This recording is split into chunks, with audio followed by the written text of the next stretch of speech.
5 गुना grow कर गई है। कैसे करना है? डी मार्ट देखिए 2017 में तो आया था आईपीओ, आज 1 लाख करोड़ से ऊपर की कंपनी हो गई। 5 गुना ग्रो कर गई ये कंपनी पिछले 4 साल में। बल्कि 2017 से 2020 तो 3 ही साल हुए, लगातार ग्रो करी। देखिए बेनिफिट क्या है, आपको पास में लॉन्ग टर्म पैसा मिल जाता है और आपसे कोई ईएमआई या कोई अगले महीने से इंटरेस्ट या अगले महीने से कोई आउटफ्लो का झंझट ही नहीं। और आपको बाजार से पैसा भी मिल जाता सारा। मुश्किल नहीं है पैसा जुटाना। हमारे चैनल पे आइए, अगर आप कोर्स कभी नहीं खरीदना चाहते हैं तो भी फ्री में मेरे वीडियो देखते रहिए, मैं फ्री में हमेशा डालता रहूंगा। लेकिन अगर आप एक सीरियस बिजनेसमैन हैं, आप सीरियसली ग्रो करना चाहते हैं, तो बड़ा अच्छा तरीका है, आप हमारे बोर्डलाइन नंबर पर फोन करिए, पता लगाइए। बहुत सी कंपनीज आज रिलायंस अपने आप रिलायंस नहीं बनी, Infosys, D mart, Wipro, Tata Motors, HDFC limited, TCS, ये सब अपने आप नहीं बने। ये सब छोटे के टाइम पे ही आईपीओ ले आए थे और आज बहुत आगे निकल गए हैं। इसके अलावा मैं कई एंसिलरी तरीके भी सिखाता हूं आपको। देखिए क्रेडिट गारंटी, फंड ट्रांसफर व माइक्रो स्मॉल मीडियम एंटरप्राइज, ये भी एक सरकारी तरीका है। गवर्नमेंट फंडिंग इनिशिएटिव्स है, मुद्रा स्कीम है, सिडबी है, माइक्रो फाइनेंस है, सेवा सहकारी बैंक है। डॉक्टर जयश्री व्यास हमारी प्रोफेसर है, वो आके सिखाती हैं कि फंड रेज कैसे करें। उनका तो अपना सेवा सहकारी बैंक भी है।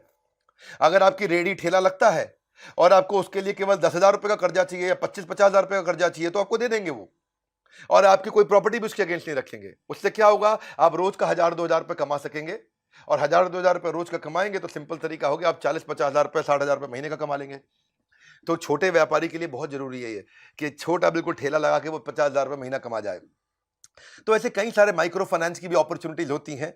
हमारे जो हमने कोर्स बनाया है उसमें फंड रेजिंग के बेसिक, उसके स्टेप्स, उसके प्रोसेस, बूटस्ट्रैप, बजट कैसे बनाना है, बजट शीट क्या होती है, फंड मिलता कहाँ कहाँ से है, इन्वेस्टर के पास जाओगे कैसे, इन्वेस्टर से बात कैसे करोगे, इन्वेस्टर जब कॉन्ट्रैक्ट बनाएगा कि भाई मुझे इतनी हिस्सेदारी दे दो, मैं तुम्हें इतना पैसे दे दूंगा, तो वो टर्म शीट बनाता है, वो क्या होती है।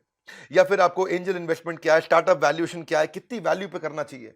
मान लो आपके पास आइडिया है तो आपको उसके अगेंस्ट कितने पैसे मिल सकते हैं, ये सब अगर आप सीखना चाहते हैं, आईपीओ तक पहुंचना चाहते हैं, मदद कौन करेगा? इन्वेस्टमेंट बैंकर आपकी मदद करता है। इन्वेस्टमेंट बैंकर कौन होता है, याद रखिएगा, इन्वेस्टमेंट बैंकर होता है बीच का दलाल।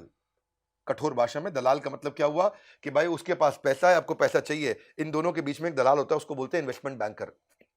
अब मुझको पैसा चाहिए, इससे चाहिए, तो इन्वेस्टमेंट बैंकर हमारे को मदद करता है कि हम दोनों की डील ठीक से सेट हो जाए। और डील सेट हो गई और हमारी डील हो गई 1 करोड़ रुपए की, तो इन्वेस्टमेंट बैंकर बीच में 3% यानी कि 3 लाख रुपए ले लेगा। आपको तो कोई दिक्कत ही नहीं। भाई 1 करोड़ रुपए आए तो उसमें 97 लाख आपने रखे, 3 लाख इसको दे दिया, आपको क्या प्रॉब्लम है?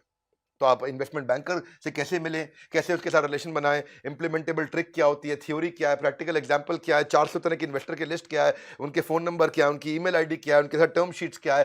फंड रेजिंग में कभी नहीं रहेगा कोई व्यवधान, हर समस्या का मिल जाएगा समाधान। आपको क्या करना है, एक बात पे देना ध्यान, तुरंत बोर्ड लाइन नंबर पे फोन लगाइए और बात करिए, उनसे पूछिए कि भाई मैं जानना चाहता हूं मैं कैसे आगे बढ़ूं, मेरे पास आइडिया अच्छा है, मुझे बिजनेस में ग्रो करना है।